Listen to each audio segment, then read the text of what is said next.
Hello everyone, welcome to my channel. ఈరోజు మనం biology నుంచి కన్ను అనే అవయవ నిర్మాణం గురించి, అందులో ఉన్న ముఖ్యమైన ఇంపార్టెంట్ బిట్స్ గురించి మనం ఈరోజు చూడబోతున్నాం. సో ఇప్పటివరకు ఎవరైనా నా ఛానల్ని సబ్స్క్రైబ్ చేసుకోకపోతే please like and subscribe my channel. ఇక టాపిక్లోకి వెళ్ళినట్లయితే, కన్ను మరియు కంటికి సంబంధించిన వ్యాధుల గురించి అధ్యయనం చేసే శాస్త్రాన్ని ఏమంటారంటే ఆప్థాల్మాలజీ అని అంటారు. అయితే ఇక్కడ మనం చూసినట్లయితే మన కంటిలో 2/3 వంతు అనేది లోపలికి ఉంటుంది కన్ను అమరిక, 1/3 వంతు అనేది బయటకు ఉంటుందన్నమాట. ఇక నెక్స్ట్ వన్ చూసినట్లయితే ఇక్కడ మనం చూస్తున్నాం కదా, పెక్టెన్.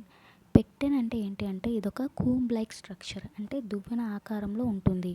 అయితే ఈ దువ్వెన ఆకారంలో ఉన్నటువంటి నిర్మాణముని పెక్టెన్ అని అంటారు. అయితే ఈ పెక్టెన్ అనే నిర్మాణం గల జీవులు ఏంటి అంటే పక్షులు. నెక్స్ట్ పాయింట్ చూసినట్లయితే, అతినీల లోహిత కిరణాలను చూడగలిగే జీవులు ఏంటి అంటే తేనెటీగలు, కందిరీగలు. ఇవి యూవీ రేస్ని కూడా చూడగలుగుతాయి. నెక్స్ట్ పాయింట్ చూసినట్లయితే, మెరిసే కళ్ళు కలిగిన జీవులు.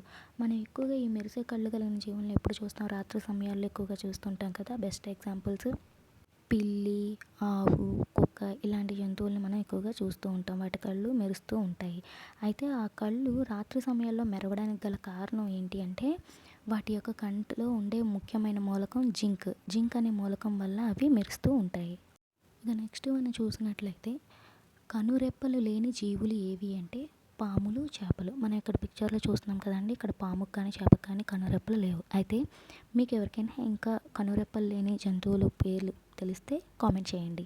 ఇక నెక్స్ట్ చూసినట్లయితే, కంటికి టీవీకి మధ్య ఉండవలసిన కనీస దూరం ఎంత అంటే 2.5 మీటర్స్.